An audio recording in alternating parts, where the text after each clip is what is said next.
प्रभु यीशु मसीह के नाम में आपको अनुग्रह, शांति और आशीष मिले।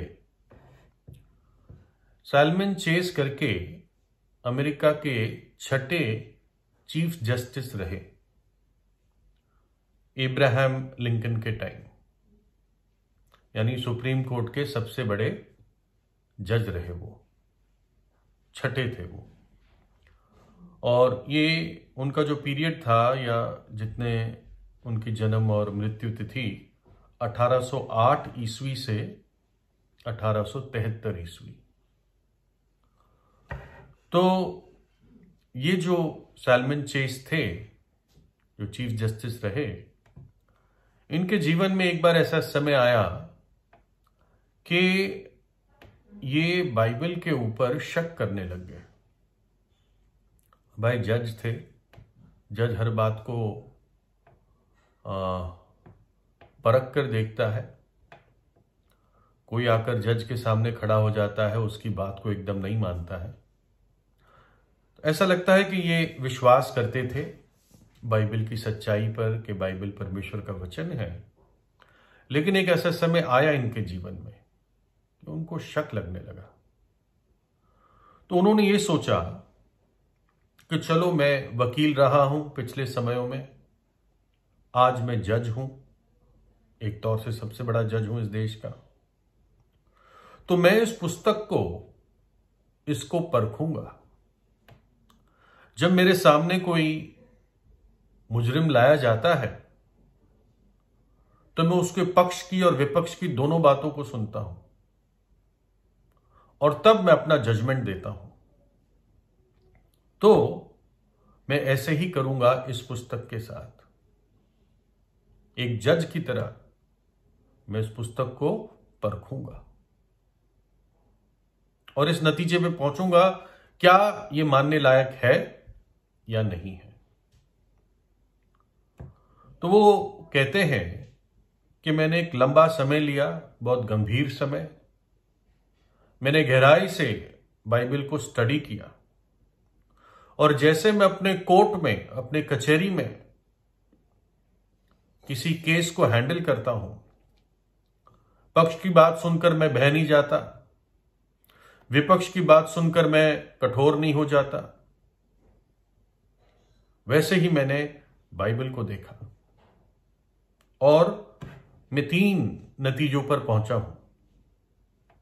पहला, कि बाइबल एक सुपर नेचुरल पुस्तक है, एक अद्भुत पुस्तक है जो मनुष्य की बुद्धि की उपज नहीं है, परमेश्वर की ओर से है ना। दूसरा, ये वास्तव में परमेश्वर का दिया हुआ वचन है, एक अद्भुत पुस्तक है। दूसरा, ये परमेश्वर की ओर से दिया हुआ वचन है, उसके आत्मा ने प्रेरित करके अपने दासों के द्वारा और पवित्र भक्तों के द्वारा ये पुस्तक लिखी। और तीसरा, मनुष्य जाति के लिए सबसे बड़ी यही सुरक्षा है कि इसकी आज्ञाओं को माने, इसकी बातों को माने। तो एक जज ने बाइबल को जज किया, उसकी इतनी हिम्मत हुई क्योंकि ईमानदार था, सच में जानना चाहता था, और उसने 3 नतीजे हमें दिए कि बाइबल एक अद्भुत सुपर नेचुरल पुस्तक है। दूसरा, परमेश्वर की ओर से आया हुआ वचन है। और तीसरा, मनुष्य जाति के लिए सबसे बड़ी सुरक्षा यही है कि इस पुस्तक की बातों को माने, पूरी मनुष्य जाति को, पूरी मनुष्य जाति, है ना। तो आप भी कभी बाइबल को स्टडी कर सकते हैं और उसको परख कर देख सकते हैं, क्या ये मनुष्य के शब्द है या क्या ये परमेश्वर का वचन है। वचन में लिखा है, चख कर देखो कि प्रभु यीशु कितना भला है। चख कर देखो उसके वचन कैसे भले हैं। पतरस, जो प्रभु यीशु का एक प्रिय चेला था, उसने प्रभु यीशु से कहा, प्रभु हम किसके पास जाएं? अनंत जीवन की बातें तो तेरे ही पास है।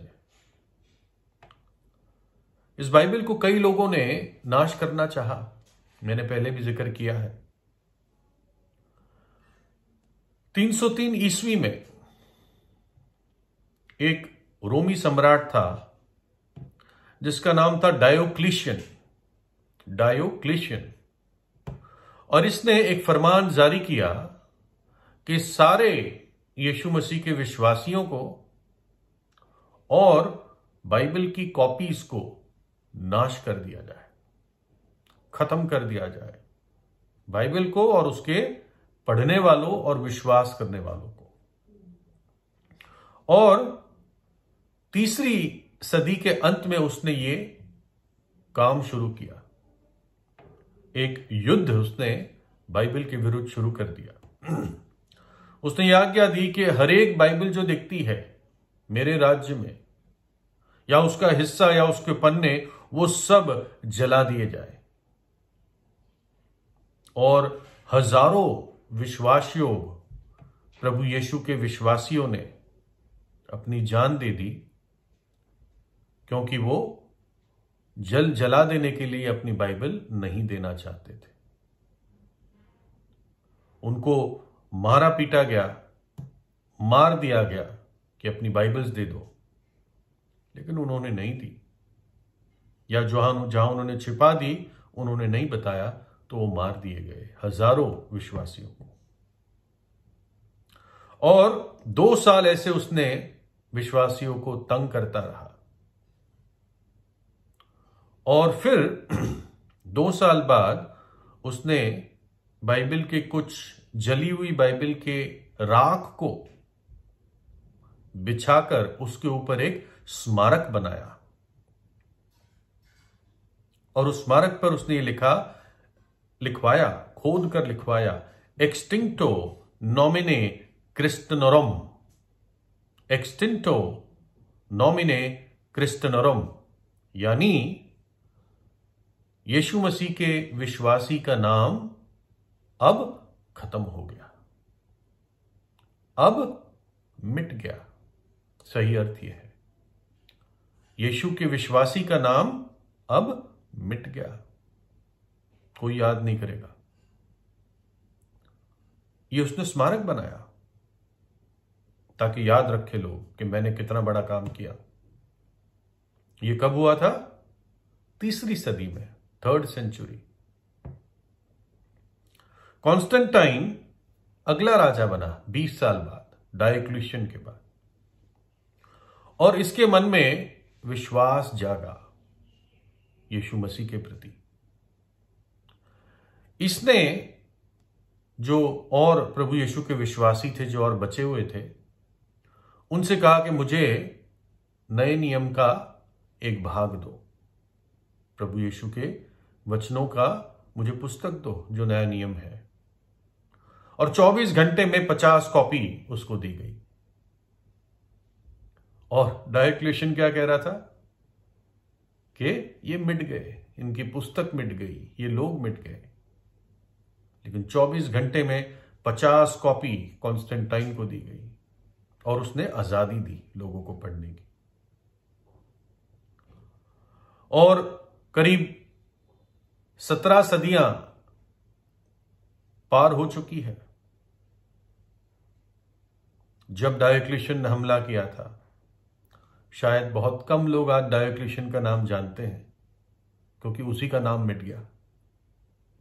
लेकिन परमेश्वर का वचन बना रहता है, उसको कोई नहीं मिटा सकता। मैंने कई बार वोल्टेयर के बारे में बताया है, क्योंकि ऐसे मूर्खों के बारे में बताना जरूरी होता है बार बार। और वोल्टेयर ने भी ऐसी ही बेवकूफी की बात की थी।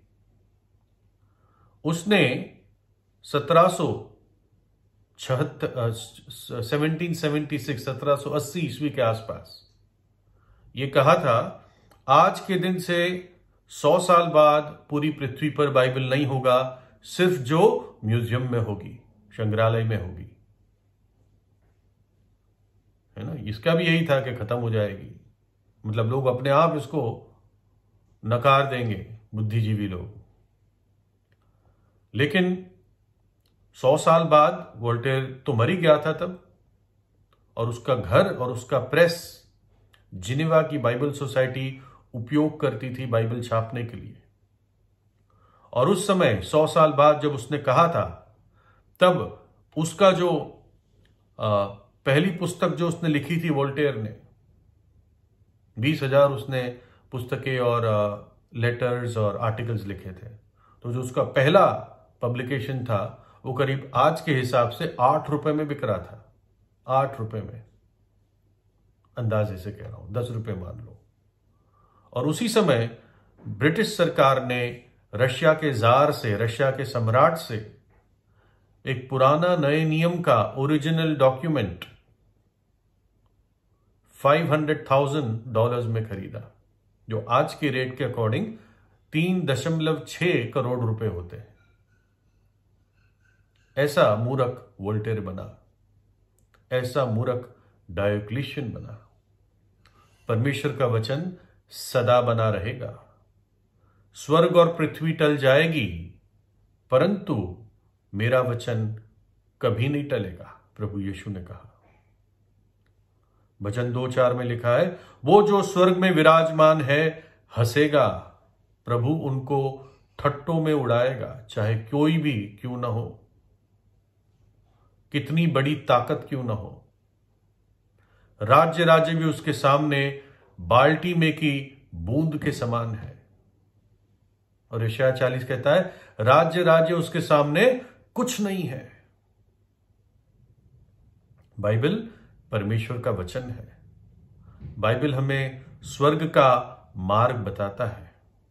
बाइबल बताता है कि उद्धार या मुक्ति हमारे भले कामों से या धर्म के कामों से नहीं पाया जाता, चाहे कोई धर्म क्यों ना हो। औरों की सेवा करनी ये बहुत अच्छी बात है, अच्छे काम करने अच्छी बात है, लेकिन इससे हम स्वर्ग चले जाएंगे तो यह हमारी गलत फहमी है।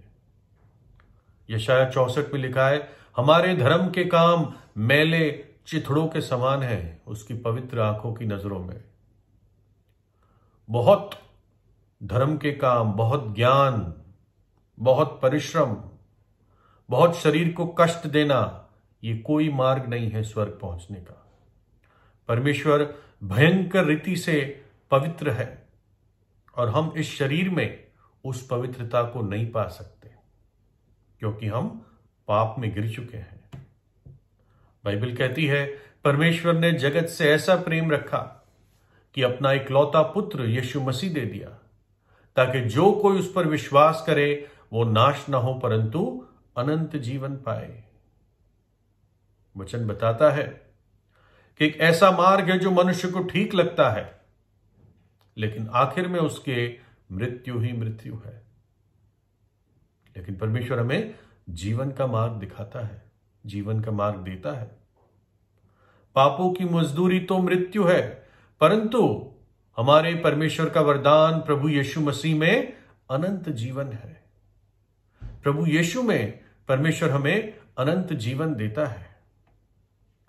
मनुष्य ने तो पाप किया है और परमेश्वर की महिमा से स्तर से नीचे पाया गया है, और मनुष्य अगर पाप में मर गया तो परमेश्वर की सजा के अधीन आता है, अर्थात वो भयानक नरक का दंड। लेकिन परमेश्वर मुझसे और आपसे प्रेम करता है। वो नहीं चाहता है कि आप या कोई भी पापी नरक में नाश हो जाए।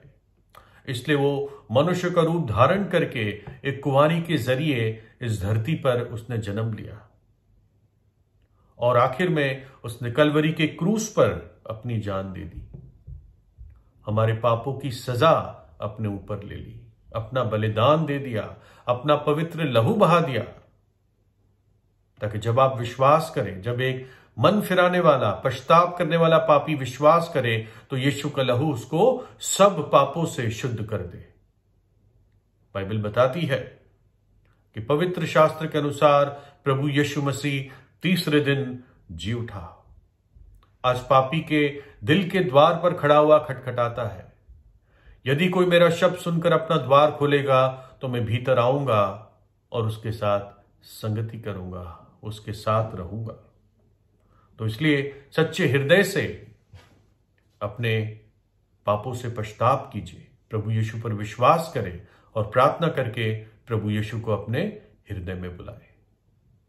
और इस पवित्र वचन को पढ़िए, बाइबल को पढ़िए और परख कर देखिए कि वास्तव में ये जीवन बदलने वाला वचन है। निश्चित रूप से आप परमेश्वर की आवाज को सुनेंगे।